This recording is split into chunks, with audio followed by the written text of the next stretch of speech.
I yield myself as much time as I may consume for the purpose of closing. Gentleman's recognized. In closing, I want to thank Ranking Member Turner for his leadership and for his support of our common alliance and our defense in these critical and dangerous times that we are living in. I want to reflect on why I think this resolution is so important, and it's an inflection point that Chairman Keating and so many of us feel with regards to global history.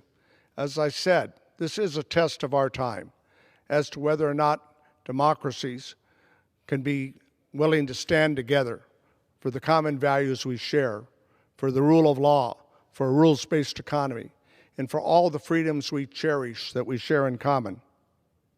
Simply stated, this is a choice about good and evil. For the first time in 8 decades, we have seen a full land invasion in Europe, instigated as a resulting in an unprecedented humanitarian crisis. Think about this. The alliances that we've created post-World War II, beginning with the Marshall Plan and then NATO and the European Union and everything that has followed since that, has resulted in one of the largest peacetime periods in Europe in over 1,000 years. Think about that. And what we have also obviously learned the hard way is that these unconscionable crimes committed against the Ukrainian people, I think, constitute a form of genocide. I said in a speech several months ago that in my view, after Bucha, President Putin should be considered a war criminal, and all that have been involved in these horrific crimes that we've seen committed and we see daily.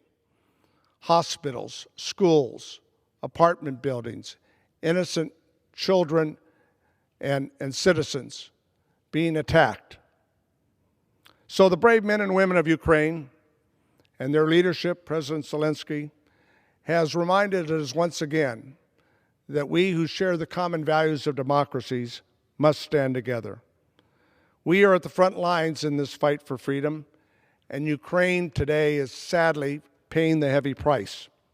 But they've demonstrated an importance to all of us of unity in face of Putin's catastrophic and violent attack. They have demonstrated why our support matters, and it does. And crucially, they have proven that without a doubt, as was said by my colleague and friend, Congressman Hoyer, that democratic values will prevail over an authoritarian ideology, and that's why we must ensure that Putin fails in his war of aggression. Finland and Sweden, historically, and the sovereign decision to apply for NATO membership creates an echo of transatlantic unity on this issue and on this resolution, and represents strong bipartisan support here in Congress for Ukraine. And I thank my colleagues on the other side. Chairman Keating leads this NATO resolution in response to the alliance, our transatlantic alliance, that have stood up to the aggression of Russia in face of unprecedented, unprovoked aggression, and we have come together to do the right thing.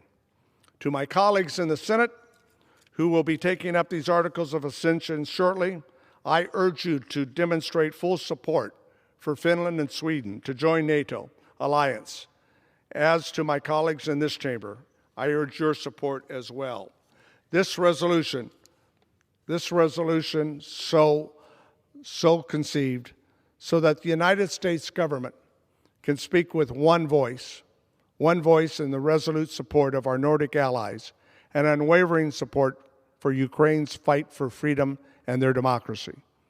I hope my colleagues will join me in supporting this bill, and I yield back, Mr. Speaker, the balance of my time.